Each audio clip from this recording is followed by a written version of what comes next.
Boa tarde, vamos lá então para a nossa aula 10, tá certo? Para a gente estudar um pouquinho do seiscentismo barroco.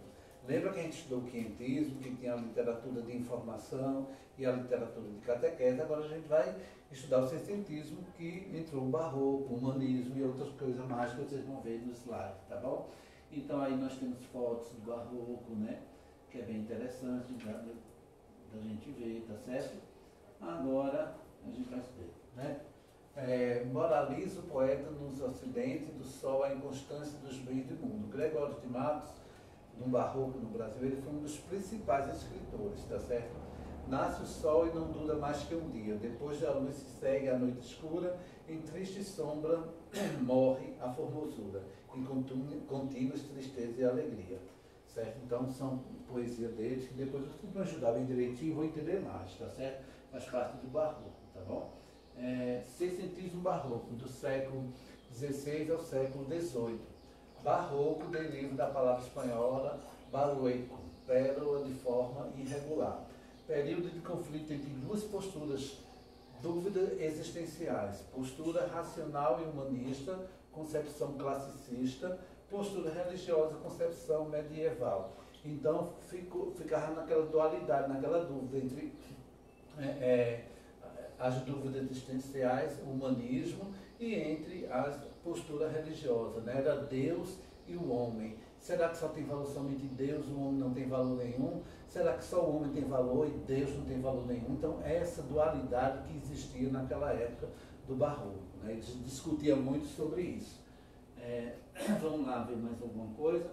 O barroco é uma época de valores espirituais da igreja versus valores burgueses, o amor carnal, o dinheiro, a posição social. Então tem os valores espirituais como os valores do mundo também. Então é essa briga dos dois. O dualismo, né, que eu venho falando, propicia o surgimento de uma arte que busca conciliar visões opostas, antítese, o espírito e a carne, pecado e perdão, céu e terra, virtude e prazer, ou seja, sempre colocando uma coisa comparada à outra, né? Uma coisa que é o oposto da outra, né? Tá certo? Como a carne, o pecado, o perdão, a terra, o céu e por aí vai. A antítese que a gente estudou em papo, em figura de linguagem, é muito usada no barroco, tá certo? A antítese.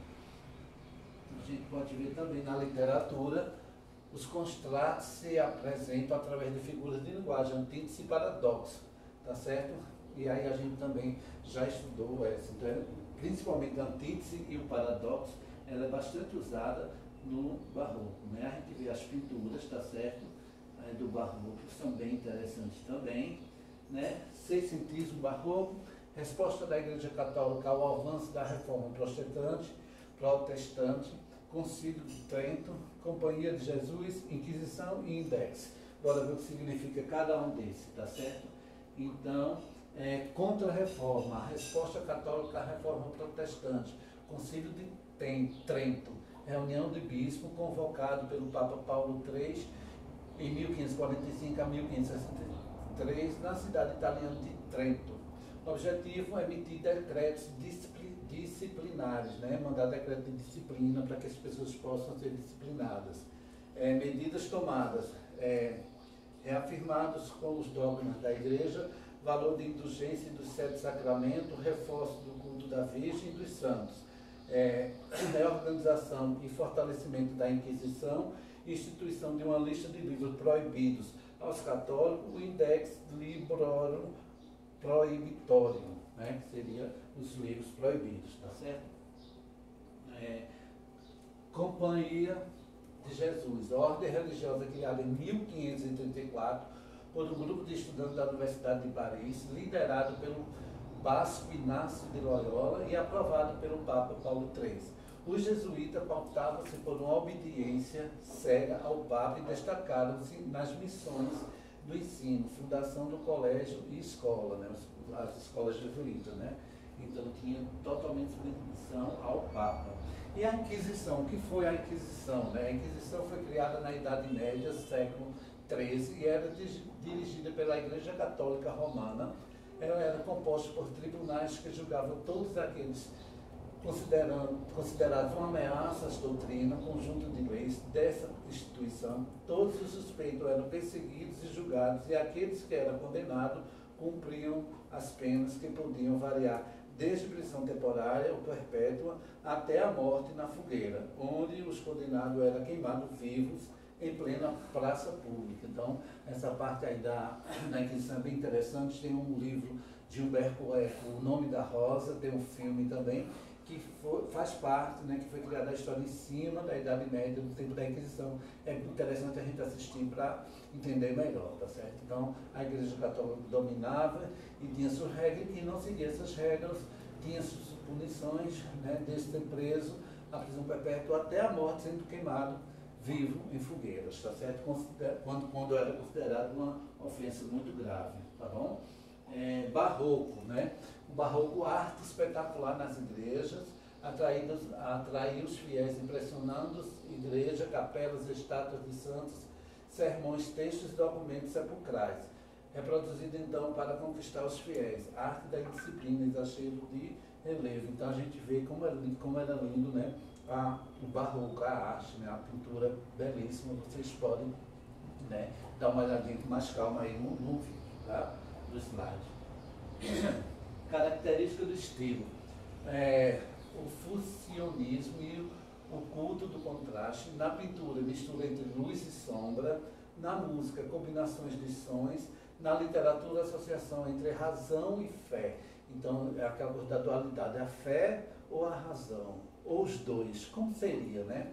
Aí, o pessimismo, miséria da condição humana, aspectos cruéis, dolorosos, repugnante, o rebuscamento, jogos de palavras e figuras de linguagem. Então, era uma linguagem muito rebuscada, muito elevada, de um nível muito elevado, dinamismo, sensação de movimentos, linhas curvais, tá certo? Continuando.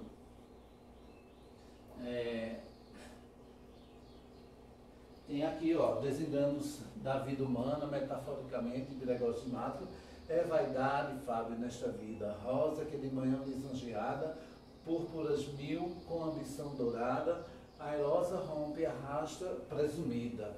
Então a gente vai ver o uso de figuras de linguagem, né, estilo barroco, soneto com verso decassílabo de 10 sílabas, rimada temática, a transitoriedade da existência da Terra, linguagem, figura de linguagem, a metáfora, o próprio título, né? A vaidade da rosa. A rosa ela não pode ser vaidosa, quem é vaidosa é o ser humano. Então, isso aí é uma metáfora. Hipérbato é a vaidade, Fábio, nesta vida.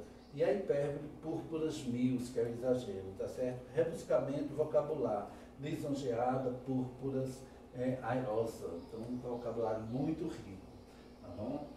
Continuando, a gente vê aí os escritores, né? Os principais escritores: Padre Antônio Vieira, Francisco Rodrigues Lobo, Dom Francisco Manuel de Melo, Padre Manuel Bernardos,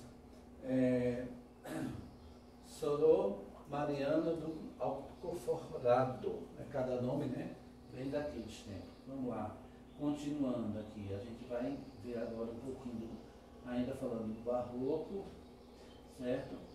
No caso, colônia de Portugal, né?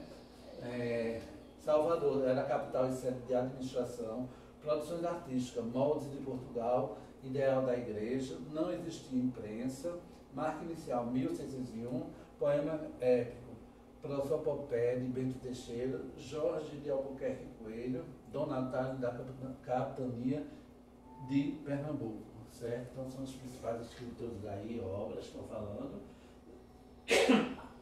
Representantes de obras ainda. Gregório de Mato, maior poeta satírico. Ele era conhecido como Boca do Inferno. Então Gregório de Mato era conhecido como Boca do Inferno. Por quê? Porque ele era muito satírico, ele fazia muita crítica à sociedade, tá certo? Obras, poesia lírica, satírica, filosófica e religiosa. Padre Antônio Vieira, sermões, obras, Sermão pelo Bom Sucesso de Armas de Portugal contra os holandeses, na Bahia. Sermão da primeira, domingo de Quaresma, escrito no Maranhão. Então, vale salientar e lembrar mais uma vez que dentro do barroco a gente vai destacar Gregório de Matos, que era de Salvador, certo? Que ele foi o maior poeta satírico, e ele era conhecido como Boca do Inferno justamente pelas críticas que ele fazia à sociedade da época. Então vamos parar nessa parte, daqui a pouco a gente continua. Beijo.